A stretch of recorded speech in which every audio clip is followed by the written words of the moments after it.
Hi everyone, welcome to this series on sequence modeling using RNN. In this particular video, I'll show you how the text data is taken in the RNN model and how RNN uses the text data to prepare for the classification layer.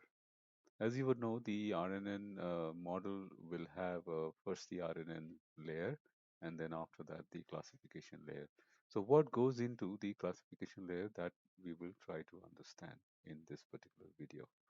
So there are two configurations that we discussed in the previous session. The left hand side where the return sequences is set to false. Here the return sequences is set to do true. For the task-like classification, the diagram on the left-hand side is more suitable. Here, the hidden state is being accumulated across the time step, and this suits the task-like classification or sentiment analysis much better. The diagram on the right-hand side is suitable for task-like sequence-to-sequence modeling, for example, language translation. So in this particular example or a video, we will focus on the diagram on the left-hand side, which is with return sequences set to false, and we are going to use the hidden state at the end of the sequence.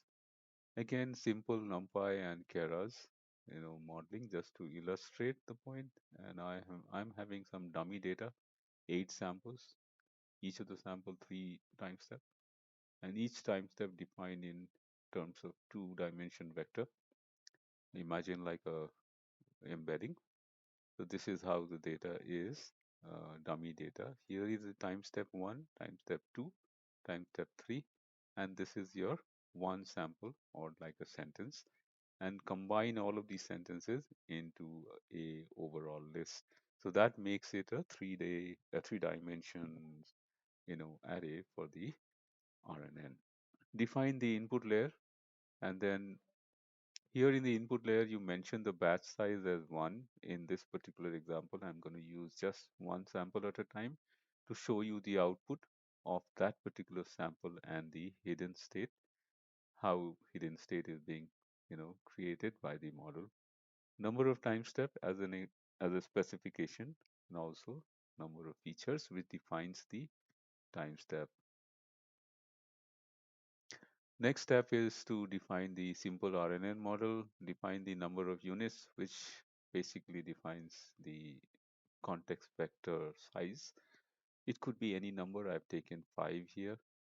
Return sequences is false. As I mentioned earlier, we're going to go with return sequences false and return state as true. Set up the model with input and output, and compilation is not really required in this example, but just to avoid any error while you run. Only one epoch. In that epoch, I'm going to run through each of the sample one by one and provide that data to the RN model and then print the hidden state. As you see here, sample 1, this is the hidden state. Sample 2, this is the hidden state. Sample 3, that's the hidden state, and so on and so forth. So if you have 25,000 samples, you will get 25,000 hidden states. Essentially, uh, like a table, the data will be presented to the classifier layer, and the classifier will train itself based on the label that you provide, like positive, negative, and then your model is ready for text classification.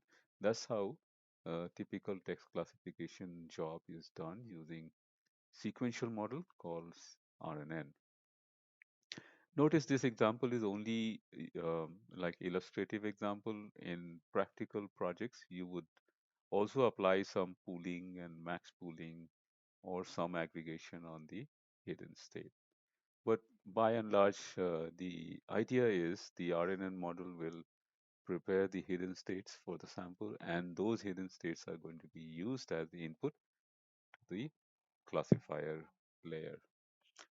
That's it in this video. In the next video, we'll talk about actual classification using some data. Thank you for your time. See you in your next lecture.